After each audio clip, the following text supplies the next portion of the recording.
Gato Perro bringing you another DC Collectibles Batman Arkham Origins figure review, this time of the Series 2 Deathstroke.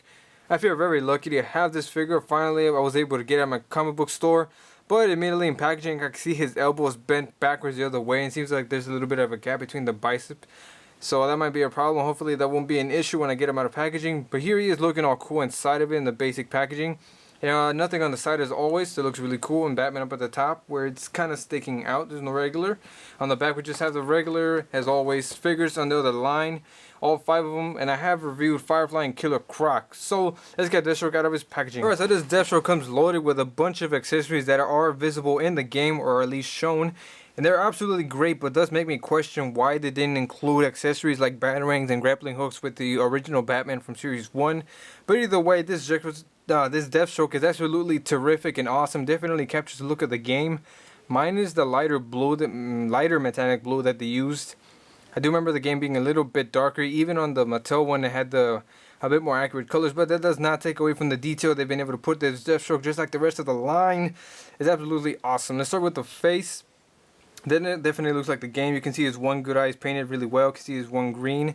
And throughout the whole figure, they added the kind of silver paint that signifies, for example, here is just breaking up the orange and the black between his suits to add kind of some more battle damage to it the whole way. Some of it can look a little bit overdone and maybe just a little bit randomly placed, I guess, and maybe some just randomly kind of gnarly looking scratches, but this still look pretty cool, very awesome. Now for his accessories, they did come with 3 of them. So one on his right hand, he does have his gun, which is really awesome, awesomely done. I'm sorry, can't talk. I'm kind of too happy right now. It does have a really nice silver paint on it. The handle is painted black. The trigger is no different color, but his hand is holding fairly well, though it was kind of tricky to get in there because his hands had a very good grip, so you kind of have to pry his hand open to get it in. It does hold it very well.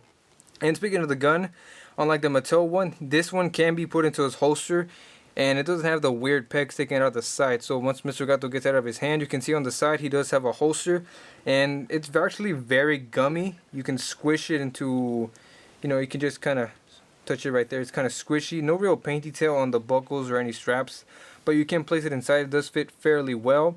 It does still look pretty cool. So you can still have Deathstroke kind of reaching for this gun in his holster. Though nothing on the other side to hold a knife or anything, but it does have kind of a pocket. It's the same color, kind of a more just a flat gray. And on the left, what we're talking about, he does also have his bow staff, which stands at around 6 inches tall, pretty decent height. Does just have silver and black going across it, the silver being for the handle, just black being the rest of it. Still look really nice heights.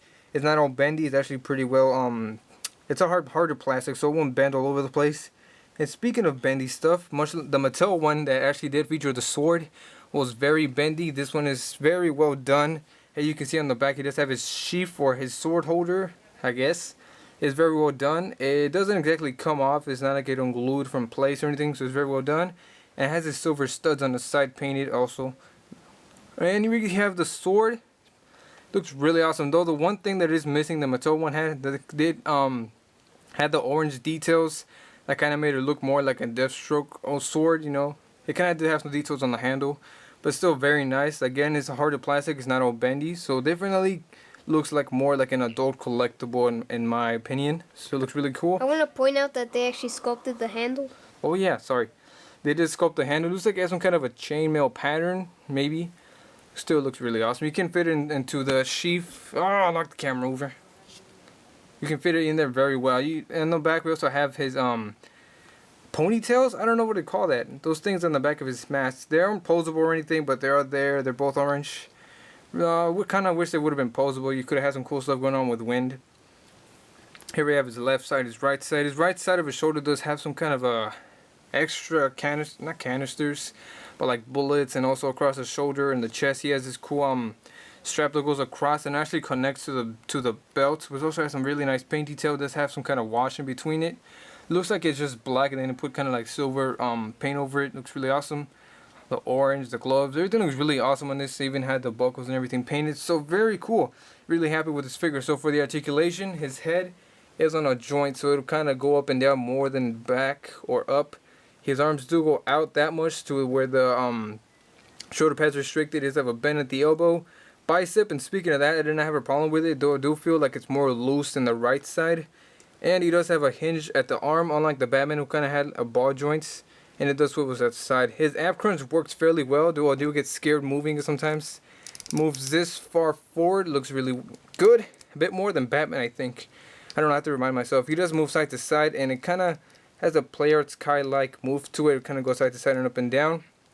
His legs do go forward that much, so they kind of swivel to the side because of the design.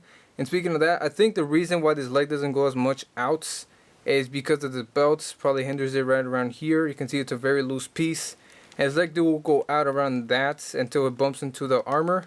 He does have a thigh swivel right there, which works really well. Double jointed knees. Ugh, they're kind of stiff. I just got out of packaging, but I'm not going to force it just in case. And it did a very genius move of having the separate armor from the foot. You can have the articulation go up, down, and ankle pivot, which is very, very awesome. Definitely triumphs over the Mattel one by a bunch. Okay, so this was then close to 7 inches tall, a regular size for DC Collectibles figures. Here he is next to the Series 1 Batman, which is really awesome. He stands around the same height, though Batman seems a bit taller, other than just having the ears on him. Here he is compared to the Deluxe Series 1 Bane, which is obviously going to be bigger, but just so you can get a good feel of how big he is. Still not as big as Killer Croc, though. I'm not even going to bother getting him because he's heavy. He's obviously going to be larger, so who cares? So this is definitely, I would consider him one of the best figures from this entire series of Arkham Origins based on the video game. Considering the amount of articulation, detail, and accessories that he came with, he's absolutely awesome. Speaking of which, during the actual review, I forgot to mention show how he actually holds the sword, which is really well done. I like how they had the thumb on there and everything. It has a good grip on it, doesn't fall down or anything. And that'd also be the hand that you would use it to hold the bow staff. So absolutely great. He is going to be packaged in a 3-pack with the Red Hood Joker and him with an unmasked version of Slade Wilson. He'll be also be coming with a Copperhead. Copperhead being the only new character on there. But still, really great figure. I would recommend you go get him if you can. If he's hard to find, I don't know. I had to ask my comic book store to hold one for me. So I got really lucky. They held it for me. He's absolutely great. I would give him a 10. Go get him. This has been Gato Perro. Please stay tuned for more stop motions and reviews.